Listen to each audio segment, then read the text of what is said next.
अस्सलाम वालेकुम नाजरीन, नूर प्रोडक्शन आपके लिए हमेशा मुनफरद और अहम मौज़ूआत पर वीडियोज़ और प्रोग्राम्स लेके आता है। इसलिए बराए करम नूर प्रोडक्शन को ज़रूर सब्सक्राइब कीजिएगा ताकि आपको वीडियोज़ और प्रोग्राम्स जो हैं बर वक्त मिलते रहें। जुम्मतुल विदा नज़दीक है। मसला फ़लस्तीन आलम इस्लाम का एक ऐसा फोड़ा है जिसकी वजह से पूरे जिस्म में आलम इस्लाम के उम्मत मुस्लिमा के पूरे जिस्म में तकलीफ़ है और ये तकलीफ़ बढ़ती ही जा रही है, और जब तक आलम इस्लाम का इत्तेहाद नहीं होगा ये मसला हल नहीं होगा और इसकी जराही मुमकिन नहीं हो सकेगी। इमाम खुमैनी ने फरमाया था कि अगर तुम एक एक बाल्टी भी जो है ना पानी इसराइल की तरफ फेंक दो तो इसराइल इसमें बह जाएगा। नाज़रीन, इमाम खुमैनी का एक बड़ा दानिशमंदाना फैसला था कि उन्होंने फरमाया कि जुम्मतुल विदा को यौमुल कुद्स के तौर पर मनाया जाए, और उस वक्त से जुम्मतुल विदा को यौमुल कुद्स के तौर पर मनाया जाता है। फ़लस्तीन के मसले के हवाले से हमने मुख्तलिफ मोहतरम शख्सियात के साथ गुफ्तगू की है।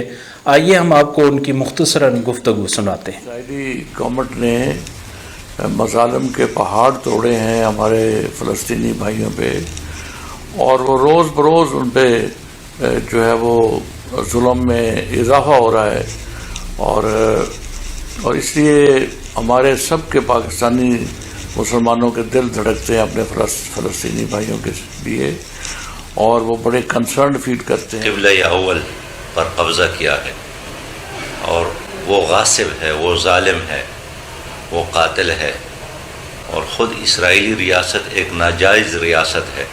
उम्मत और पाकिस्तान की मिल्लत ने हमेशा मुस्तरद किया है, इसलिए कि वो दुश्मन हैं, उन्होंने क़िबला अव्वल पर कब्ज़ा किया है। बचपन से ही ये सुन रखा है, और हमारे तो पासपोर्ट पे भी लिखा हुआ है कि हम इजराइल नहीं जा सकते। हमारे सामने वो फ़लस्तीनियों की शहादतें, वो जो फ़लस्तीन में जो जुल्म हो रहा है, हम उन फ़लस्तीनियों के साथ हैं, उन मासूम, उन यतीमों के साथ हैं, उन बेवाओं के साथ हैं जिनके साथ हर रोज़ जुल्म किया जाता है, और जिस जुल्म के ख़िलाफ़ कोई भी शख्स आवाज़ उठाने के लिए तैयार नहीं होता। लिहाजा पाकिस्तानी और मुसलमान कौम को इकट्ठा होना पड़ेगा, और इन जुल्म का जो है जो फ़लस्तीन में हो रहा है उसका डट कर मुकाबला करना। कुछ का इशू जो है टेलीविजन पे हम इसको डिस्कस नहीं करते, हम इसको रेडियो पे भी नहीं करते। ये भी नहीं है कि कोई हमें मना कर रहा है, लेकिन फैक्ट ऑफ द मैटर है कि लोग ही बेहिस हो चुके हैं इस इशू के ऊपर। फ़लस्तीन जो है, फ़लस्तीन के अंदर हालांकि पूरी दुनिया को पता है कि वहाँ पे किस किस्म की बर्बरियत हो रही है और किस किस्म की वहाँ पे ह्यूमन राइट वायलेशन हो रही है, लेकिन ह्यूमन राइट एनजीओ हर जगह पे चुप है। को हरगिज़ ये हक हासिल नहीं है कि वो मुसलमानों के किसी इलाके को अपनी हुकूमत का दारुल खिलाफा बनाए। इसराइल और फ़लस्तीन के इलाकों से उठने वाले जंग के जो शोले हैं उससे न सिर्फ आलम इस्लाम को बल्कि पूरे आलम इंसानियत को नुकसान पहुंचने का खतरा है। जितने भी बरादर इस्लामी मुल्क हैं उनके लिए सबसे बड़ी तरजीह उम्मत मुस्लिमा है, और कोई मुसलमान जो है वो किसी ऐसी खित्ते और किसी ऐसी कौम के साथ ताल्लुकात कायम नहीं कर सकता जिसकी वजह से बुनियादी जो इस्लामी हमीयत है उस पर ज़रब आती हो। लेकिन जी मैं समझता हूँ कि वो तो इसराइल जालिम है ही, दरिंदा है, बहुत बड़ा सफाक वो स्टेट है, और वो मुसलमानों के दिल में खंजर घोंपा गया है।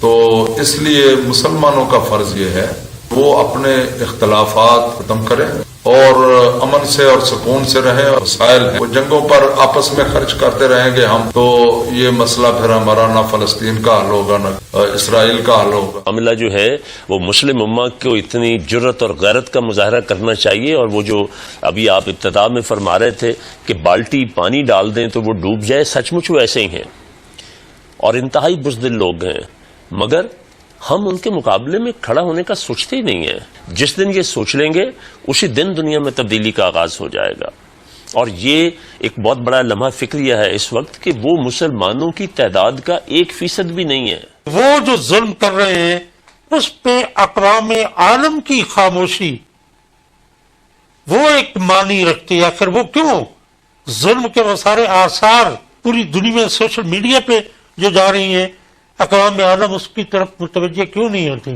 بالخصوص مسلم حکمران کس طرح چین کی نیند سوتے ہیں کہ جب فلسطین کے مظلوم مسلمان اس بے دردی کے ساتھ مارے جا رہے ہیں۔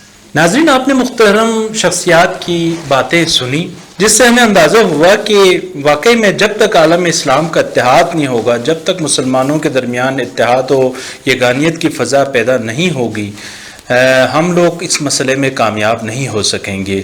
یہ سارے مسائل مسلمانوں کی جو ساری دنیا میں جو مسئلے پیش آ رہے ہیں، ان کی وجہ ہی جو ہے ہمارا اتفاق و اتحاد نہ ہونا ہے کہ مسلمانوں کی ایک بہت بڑی تعداد یہود و نصارہ تو اس کے سامنے کچھ بھی نہیں ہے، آٹے میں نمک کے برابر ہیں۔